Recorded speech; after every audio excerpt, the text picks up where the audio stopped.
Ia memutuskan untuk membawa Jin dan Yuna ke rumahnya. Mereka harus menjelaskan apa sebenarnya yang sudah terjadi di antara mereka sampai menimbulkan pertengkaran yang brutal itu. Taeyong dan Jan duduk di sofa ruang tengah, sementara Yana bawa Yuna masuk ke kamarnya dan ingin bicara empat mata dengan wanita itu agar dia bisa menceritakan semuanya dengan jujur.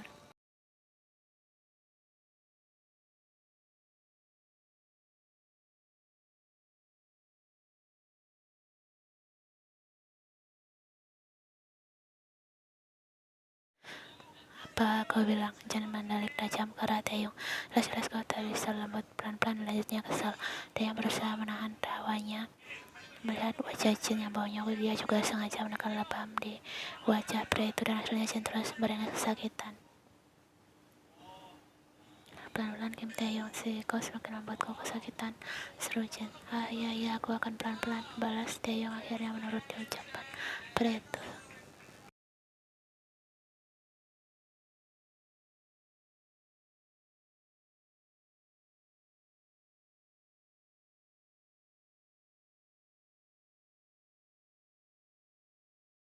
Yuna hanya menunduk dalam. Wanita itu sedang menyembunyikan air mata yang sudah tak sanggup dibendung lagi. Ian bernafas panjang. Dia pun berlutut di depan Yuna dan memegang tangan Yuna dengan erat. Yuna, ceritakan semuanya padaku. Kau selalu menyuruhku untuk selalu menceritakan masalahku padamu kan? Jadi sekarang kau juga harus seperti itu. Ayo buka mulutmu.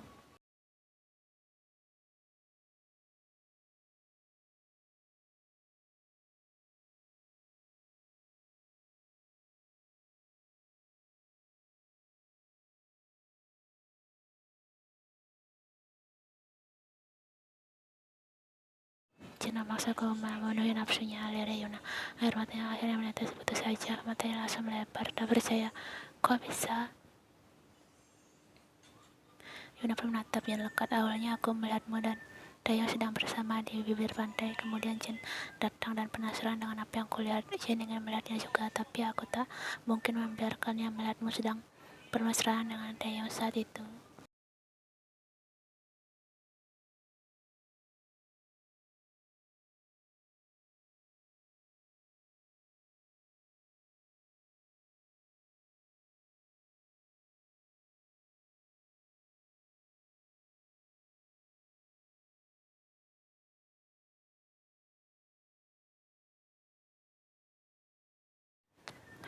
Ian malah nafas panjang. Yuna, kenapa kau melakukan itu? Kau tahu sifat Jin yang mudah terpancing dan begitu posesif. Aku juga tidak ingin hal ini terjadi, Ian. Tapi aku tak bisa melakukan apapun saat Jin terus melakukannya hingga dia.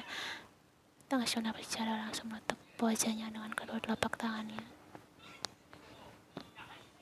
Ia menatap Yuna. Wanita itu seperti ini berusaha menghalangi Jin agar tak mengetahui hubungannya di Taeyong ketika masih di Jeju. Ian pernah langsung memeluk Yuna dengan erat. Maafkan aku karena ingin melindungiku.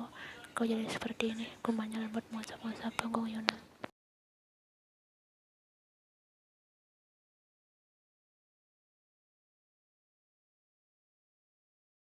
Tapi Jin mau bertanggung jawabkan. Ucap Ian hati-hati. Ian aku ya lemah, tapi aku tak ingin menikah dengan pria yang tidak aku cintai.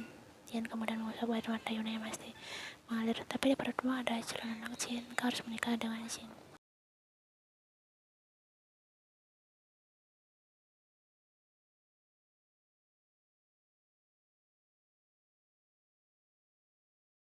Ia lalu mencengkram erat kedua bahu Yuna. Yuna, dengarkan aku. Aku tak setuju jika aku akan menggugurkan kandunganmu. Menurutku itu langkah yang salah. Aku ingin kau tetap melahirkan anak yang tidak berdosa itu, Yuna. Kau ingat bagaimana aku dulu? Aku juga ingin menggugurkan Ren, tapi hati kecilku menantangnya dan akhirnya aku memutuskan untuk tetap mengandungnya. Dan kau lihat sekarang, Ren tumbuh menjadi anak yang lucu dan pengertian. Calon bayi dalam perutmu ini juga akan seperti itu, Yuna. Dia akan tumbuh menjadi anak yang lucu dan menggemaskan. Apa kau tega melenyapkan anak yang tidak bersalah itu?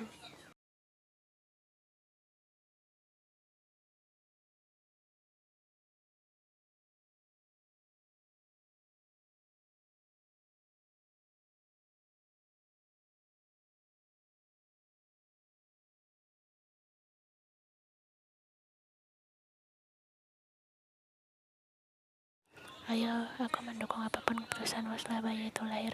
Asalkan jangan menggugurkannya. Aku sangat menantang kau anakmu sendiri, ucap Yan panjang lebar. Yuna yang masih terisa memikirkan baik-baik saran dari Yan. Mata Taeyong tak kalah lebar dari Yan setelah dia mendengar cerita versi Chen. Akhirnya setelah dipaksa, pria itu mau menceritakan masalahnya dengan Yuna pada Taeyong. Aku sudah bilang aku akan bertanggung jawab jika dia hamil, tapi Yuna tetap bersikeras ingin mengugurkannya, ucap Chen frustasi.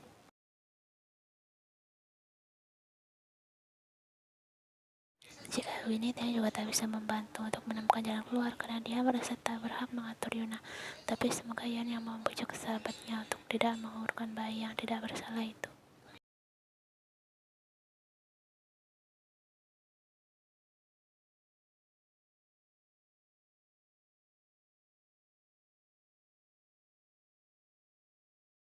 Suara langkah kaki pun terdengar menuruni tangga. Taeyong dan Chen langsung menoleh melihat dua wanita cantik yang menuruni tangga bersama.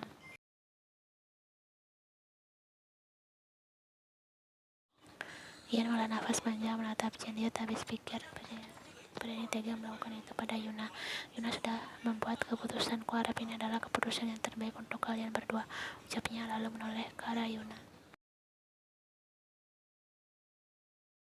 Aku tak akan mau bayi ini dan bersedia menikah dengan Chen, tapi setelah bayi ini lahir aku ingin berpisah karena aku tak ingin hidup selamanya bersama dengan pria yang tidak aku cintai. Kau tenang saja, aku akan lalu memberikan kasih sayang pada calon bayi ini karena dia juga darah dagingku. Jelas Yuna menatap Chen dengan raut wajah dingin.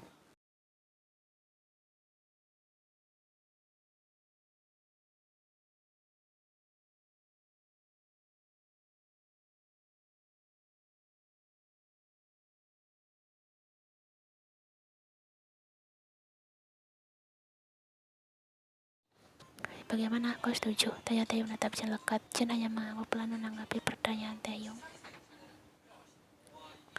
Dia menatap Chen sayu. Dia tahu Chen sebenarnya adalah pria yang baik, hanya saja dia yang begitu agresif hingga sulit untuk dikendalikan jika sudah terpancing, membuatnya terlihat sebagai pria yang brengsek. Aku rasa sudah tak ada yang dibicarakan lagi. Aku pulang. Ucap Yuna singkat mengambil tasnya dan langsung beranjak pergi dari rumah Yan. Yan mata pengurus sahabatnya yang mulai menghilang di balik pintu. Kemudian dia kembali menatap Jin. Kau harus turuti semua keputusan Yuna, Jin. Biar bagaimanapun ini adalah salahmu yang tidak bisa menahan dirimu sendiri, ucapnya pelan.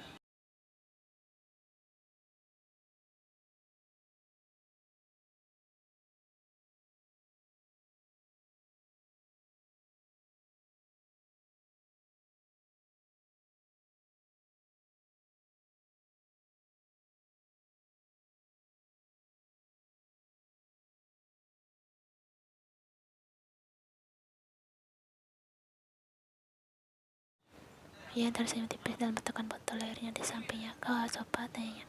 Dia mengangguk dan berbisik. Mendengarkan masalah Jin dan Yuna membuatku sangat haus, tapi aku ingin minum sesuatu yang berbeda. Karena ia sedang makaroni. Apa maksud opa? Pria itu tersenyum tipis lalu mengangkat tubuh ia dan menundukkan wanita itu di meja makan. Kini tinggi mereka pun sejajar. Dia langsung mengecup setelah bibir Yan, kemudian mulutnya.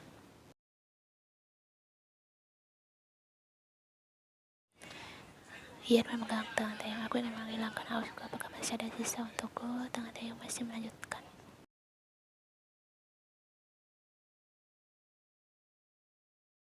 Wajah yang sedikit merah. Entahlah, saat keluar cukup banyak.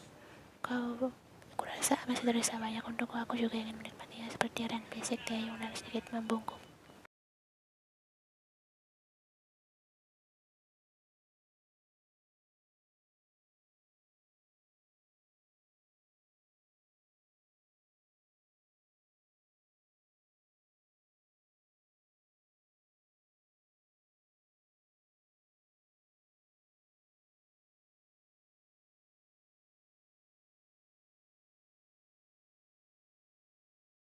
Taeyong sontak menoleh ke arah putranya sedang menatapnya bingung. Sementara ia dengan gerakan cepat langsung menurunkan.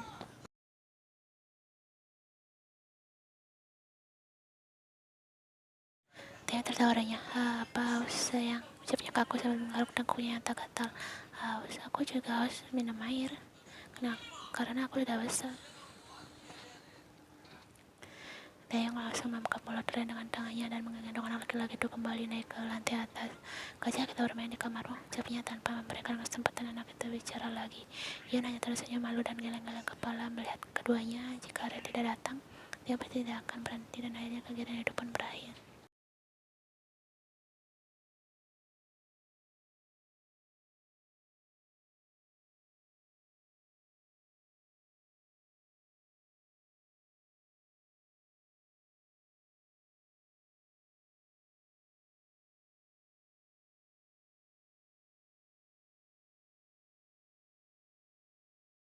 Aku harus pulang sayang, besok aku harus bekerja dan seragam kerjaku ada di rumah. Jelas dia maksa perampok Yen. Tapi aku ingin tidur denganmu malam ini, mumpung Ren sudah tidur. Bisik Yen malas menjadi bidang Taeyong, aku menginginkanmu.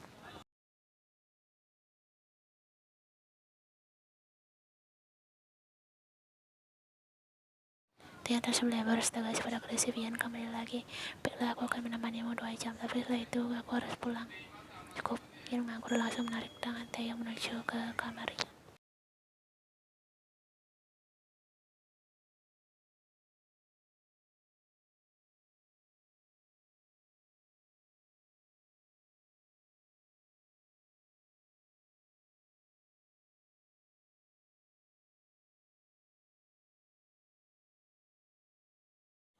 Taeyong tersenyum sembari mengancingkan kemejanya. Dia menarik selimut untuk menutupi Yan, kemudian mengacup keningnya dengan lembut.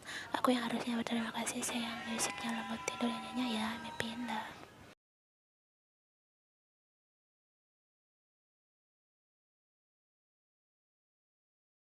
Aku pasti akan tidur dengan nyenyak setelah melakukan ini. Gumawa, ucap Yan masih dengan mata tertutup.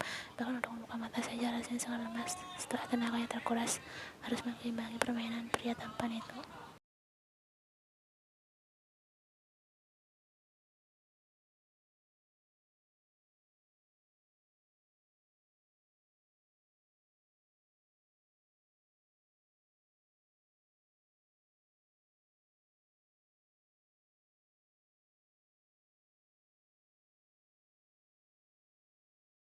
Hati-hati di jalan, lupa, ucap Yan lembut. Pasti sayang. Teh mencium pipi Yan, kemudian perlahan beranjak pergi ke kamar wanita itu.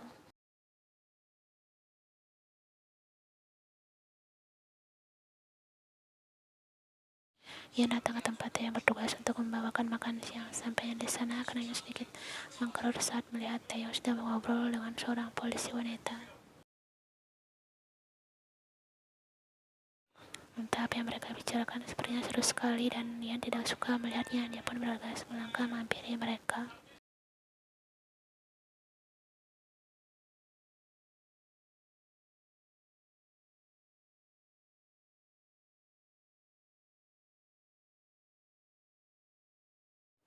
Ia aku bawakan makan siang untukmu, ucap Ian memberikan kantong makanan yang dibawanya kepada pria tampan itu. Kemau, ucap Taeyong.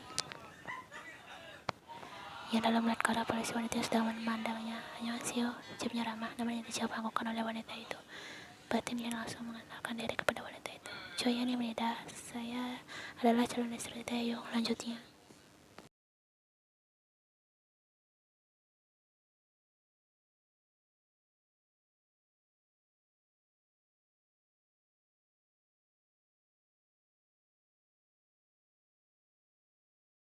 Sayang, kenapa kau memperkenalkan diri seperti itu? Basic Taeyong.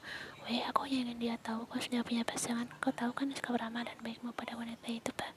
Bisa membuat mereka jatuh cinta padamu, Saudian santai.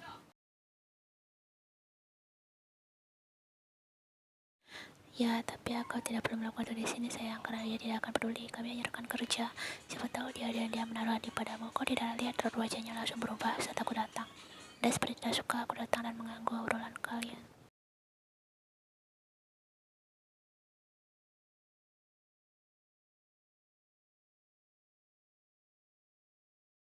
Ya sayang, aku mengerti maksudmu, tapi lain kali kau cukup memperkenalkan namamu saja jika orang tersebut tak bertanya hal apapun. Kenapa kau tidak ingin aku memperkenalkan diri sebagai calon istrimu? Apa jangan-jangan kemarin kau tidak mau menginap karena wanita itu ya? Seru yang kesal.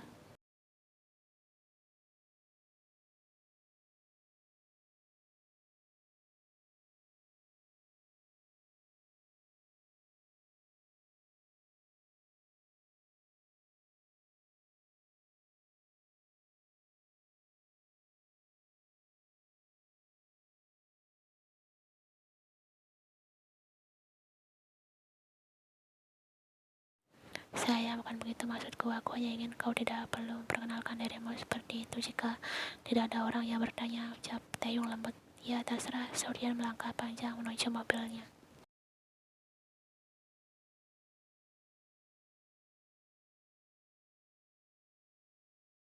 Taeyong hanya menghela nafas panjang menatap punggung wanita itu, namun tersenyum tipis karena ia terlihat lucu ketika sedang marah. Terima kasih bekalnya, serunya.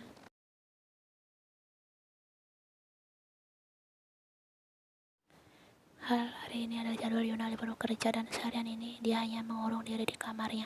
Dia terus memikirkan keputusan dia ucapkan pada Jen kemarin.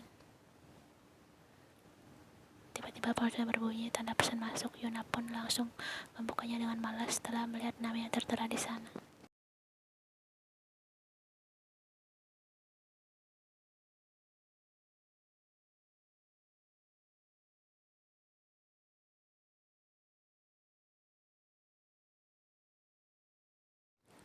Beberapa menit berlalu, Yuna menoleh ke arah jendela kamarnya. Dia penasaran apakah Jen masih di sana atau tidak. Yuna pun beranjak dari kasur empuknya dan mengintip sedikit keluar jendela. Ternyata Chen masih ada di sana. Pria tinggi itu terlihat sedang berdiri sambil bersandar pada badan mobil. Yuna pun mengambil ponselnya, kemudian menelpon pria itu.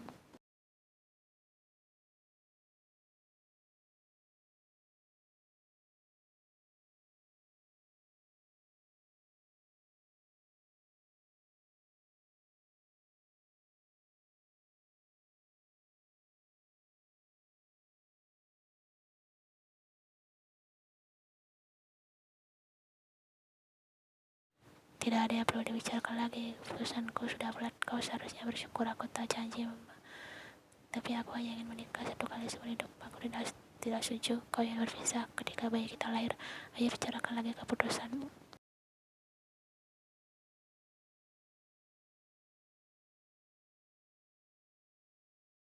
Yakin Sojan kau benar-benar menyebalkan. Pergilah, aku tak akan mengubah keputusanku. Aku tak akan pergi sebelum kau mau bertemu denganku. Terserah, aku tidak peduli.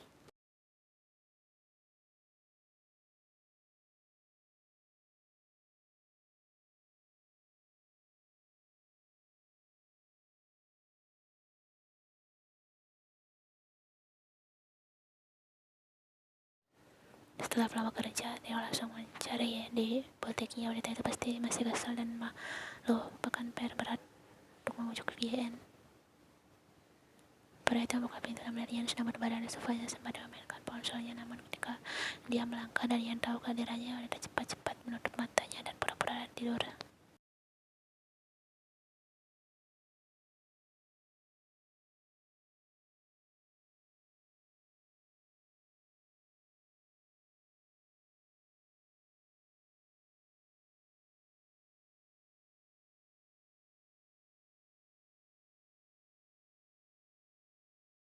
Katanya hari ini ada fitting baju pengantin hasil rancanganmu. Aku benar-benar tidak sabar mencobanya.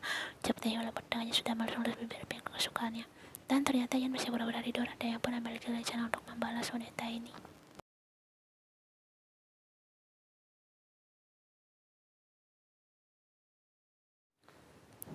Ternyata calon istriku tidur sangat nyenyak, sangat cantik. Aku ingin memiliki banyak anak darimu agar rumah kita ramai seperti taman bermain. Ucapnya lembut lalu mengacup mesra bibir wanita itu.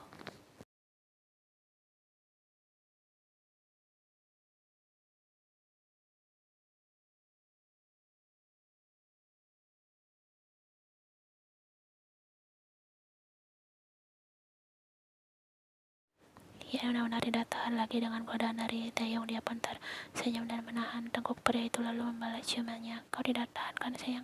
Ucap Taeyong tertawa kecil dan ikut naik ke sofa dan menindih tubuh wanita itu. Itu karena kau langsung menggoda aku. Pada intinya ia memukul pelan dada Taeyong kemudian mengalungkan tangannya di leher pria itu dan melanjutkan. Bagaimana kalau kita lakukan di sofa? Kita belum pernah mencobanya kan? Bisik Taeyong.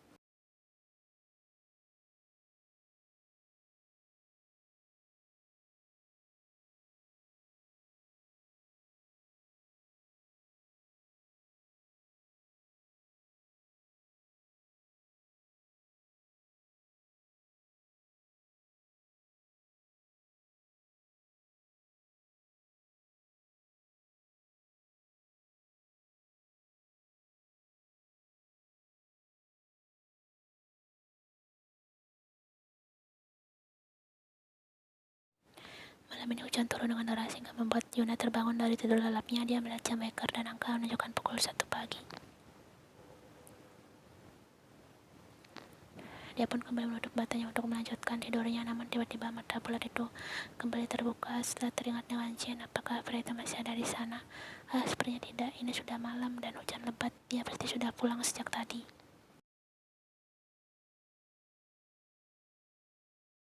Ya, Yuna pun kembali menutup matanya, namun baru 2 detik wanita itu langsung beranjak dari tempat tidurnya dan melihat keluar jendela. Jin, serunya setelah melihat ternyata pria itu masih berdiri di sana kehujanan. Kenapa dia tidak masuk ke dalam mobilnya saja? Dasar bodoh. Desis Yuna langsung bergegas menghampiri pria itu.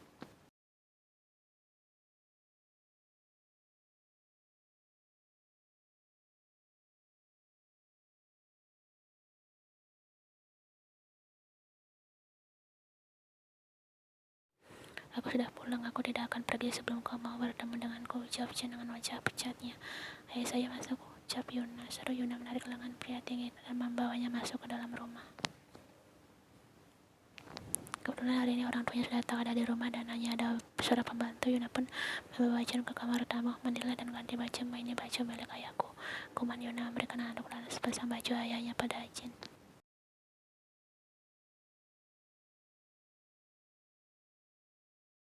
Gue mau Capri itu pelanan masuk ke kamar mandi. Yuna menatap pintu kamar mandi sudah tertutup itu. Dia tak menyangka Chen akan melakukan hal sejauh ini. Untunglah dia sempat terbangun. Jika tidak, mungkin Chen akan di sana hingga pagi. Entah kenapa ada sedikit rasa bersalah ketika melihat keadaan pria itu.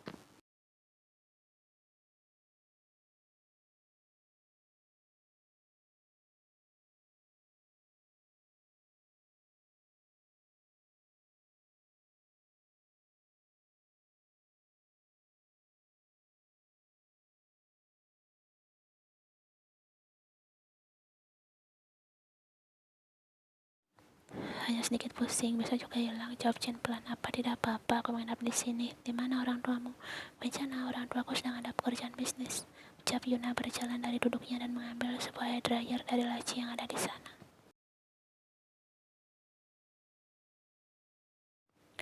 Sini biar ku bantu mengeringkan rambutmu agar lebih cepat kering. Gumam Yuna berdiri di samping Chen lalu mengusap rambut pria itu dan menyalakan hair dryernya. Sesekali Yuna memperhatikan pria itu. Maafkan aku, ucapnya pelan. Kencana, kau tak perlu minta maaf, saja cepat. Ini semua salahku.